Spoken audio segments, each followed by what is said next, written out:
রমজানুল মুবারকের মাস আসছে, সবাই আমরা রোজা রাখবো, হাত তুলে বলুন তো ইনশাআল্লাহ।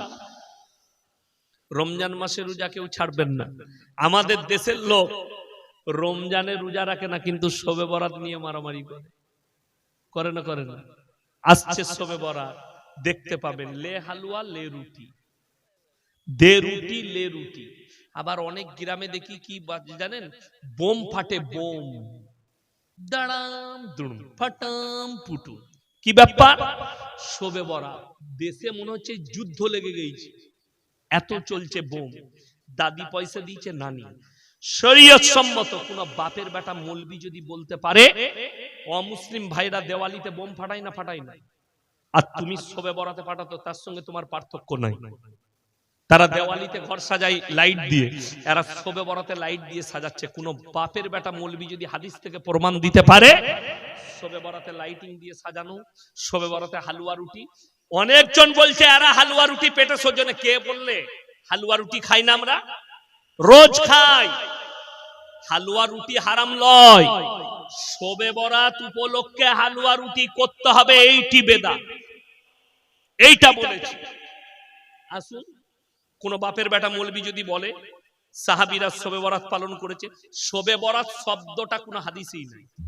নিসফে সাবান বলে হাদিসে শব্দ এসেছে, সাবানের 14 তারিখ, সেই রাত্রিতে। আমাদের দেশে আবার কিছু লোক আছে, মেয়ে আছে, মেয়েদের হাদিস। আমাদের সমাজ তো অর্ধেক শেষ হয়ে গেল খালার হাদিসে আর দাদির হাদিসে আর নানির হাদিসে, হাদিসুন নিসায়। আমাকে একজন আজকে ফোন করেছে, হুজুর শবে বরাতের গোসলটা কি করবো? আমরা তো সমুদ্রে গিয়ে ডুবে মর। এই মৌলবীরা আছে, শবে বরাতের গোসল বলে দেখতো আমাদের কি গোসল আছে। অনেকজন বদনাই পানি নিয়ে হুজুরের কাছে মসজিদে যায়, শবে বরাতের গোসল করব, পানিটা পড়ে রাখনি, ইঁদুর মারা বিষ দিলেও মরু। শবে বরাতের গোসল কোথায় পেলি? ভিত্তিহীন, হাদিস কুরআন মোতাবিক নয়, কেউ দেখাতে পারবে না। আবার অনেকজন বলছে শবে বরাতের রাতে, আমাকে একজন বলছে কি নামাজ পড়বো, তাকে কি উত্তর দেবো বলুন? মায়েরা, খালারা, ও বলছে তোর কত হলো? 100। আমি হাওড়ায় দেখি দেবো, হাওড়া, হুগলি, 2 24 পরগনা, মেদিনীপুর। শবে বরাতের রাতে সারা রাত গুটকা খোর গুলো, গুটকা খোর, গুটকা খায়, বিড়ি খায়, সিগারেট খায় আর বাইক।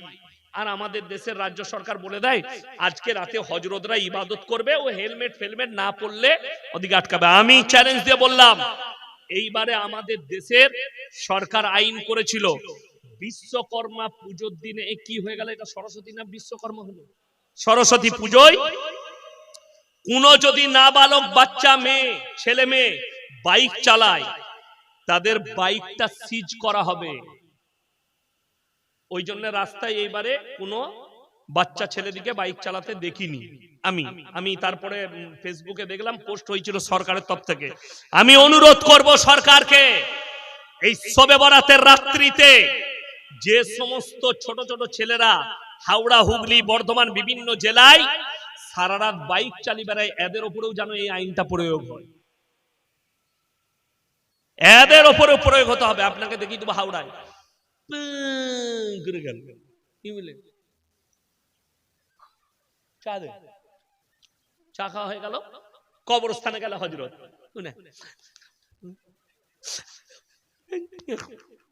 সারা রাত জাগবে। মসজিদে এসে দেখতে হুজুর ঘুমুচ্ছে। এই যখন মসজিদে দেখেছে হুজুর নামাজ পড়েনি, ঘুমুচ্ছে, আর ও এক কেদলি চা করে নিয়ে চলে গেছে, বলছে আজ রাতে ফাটিয়ে দিবি। তোর কত হলো? বলে 80। তোর কত চলছে? বলে 92। দেখা কি বুঝলেন? আর নামাজ আল্লাহ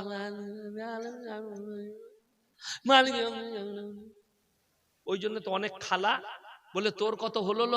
বলে আমার 82 চলছিল, কিন্তু ঘুমি নামাজ। শুনে নাও, 2 রাকাত নফল নামাজ পড়ো, নামাজের মধ্যে যেন জান থাকে। ফজরের সময় মুয়াজ্জিন আজান দিচ্ছে, হাইয়া আলাস সালাহ, হাইয়া আলাল ফালাহ। এরা তখন বলছে ইমাম আর মুয়াজ্জিন তোরা দুজনা যা পারবি চালা, আমরা আবার আগামী বছর আসব। ওয়ান নাই বড় কষ্ট লাগে। শবে বরাতের রাত্রিতে, শবে বরাত শব্দটা হাদিসে নাই, নিসফে শাবান আছে। এই উদ্দেশ্য করে হালুয়া রুটি বেদাত, এই উদ্দেশ্য করে হালুয়া রুটি খাওয়া হারাম নয়, আপনি রোজ খান, কোনো অসুবিধা নেই, কিন্তু শবে বরাতের দিনে হালুয়া রুটি করতে হবে। আগে আমি দেখেছি গ্রামে গ্রামে ঘুরতো, যে দিবে ছিড়া রুটি তার হবে কানা বিটি। হ্যাঁ, এরকম করে লোকে ঘুরতো আর লোকরা সব দিত শবে বরাতে রুটি। নাউজুবিল্লাহ। আমি কালকে হাওড়ায় গিয়েছিলাম, ওরা চালের আটার রুটি, তারপরে ছিড়া পিঠে, অনেক কিছু করেছিল। যদি আমি চালের রুটি খাই না, তো তারপরে পরোটা করেছিল, আমি পরোটা খেলাম। কে বললে খাবো না?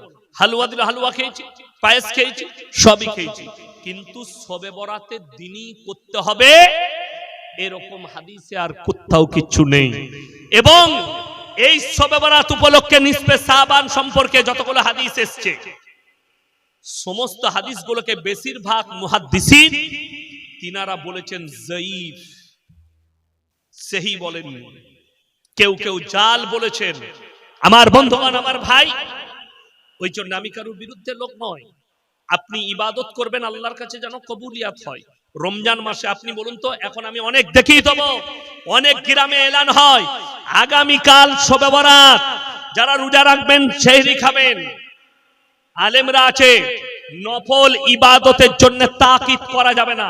ইমানদারির সঙ্গে বলে, আপনাদের এলাকায় মসজিদে কোনদিন রমজান মাসে ইমাম এলান করেছে মুয়াজ্জিন যে একটা রোজা কেউ যদি নিজে থেকে ছেড়ে দেন, সারা জিন্দেগি রোজা না রাখলে রোজার মাসুল দিতে হবে? ভাই, রোজা ফরজ রোজা কেউ ছাড়বেন না, কোনদিন এলান হয় না।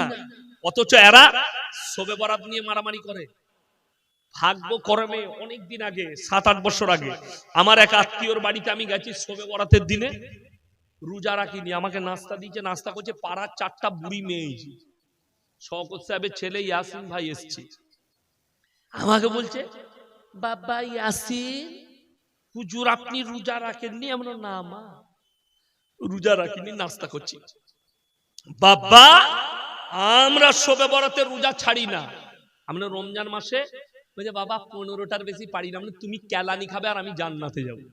আমি রমজানে রোজা ছাড়ি না, আর তুমি রমজানে রোজা রাখো না, শবে বরাত নিয়ে মারামারি করছো। নাউজুবিল্লাহ, আল্লাহ মাফ করুক।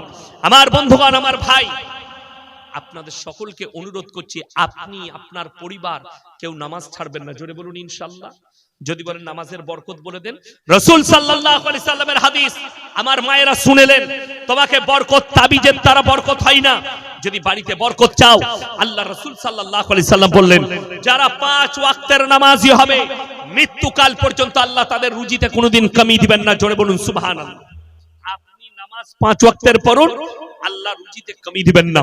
আল্লাহ রাসূলের হাদিস, ইমামদিকে 4000 বেতন দিতে পারেন, 5000 বেতন দিতে পারেন, কিন্তু রাসূলের হাদিস শুনেলেন, যারা আল্লাহর রাস্তায় দ্বীনের পথে থাকবে আল্লাহ মৃত্যুকাল পর্যন্ত ইজ্জতের রুজি দান করবেন। জোরে বলুন সুবহানাল্লাহ। আপনি আল্লাহর রাস্তায় থাকুন, আল্লাহ কিয়ামত পর্যন্ত ইজ্জতের রুজি দান করবেন, মৃত্যুকাল পর্যন্ত। আপনি ভেবে দেখুন না, নামাজি লোক যদি বলেন রুজি মানে কি? রুজি মানে জানেন, রোজ খাসির মাংস লয়, খাসির মাংসের নাম রুজি নয়।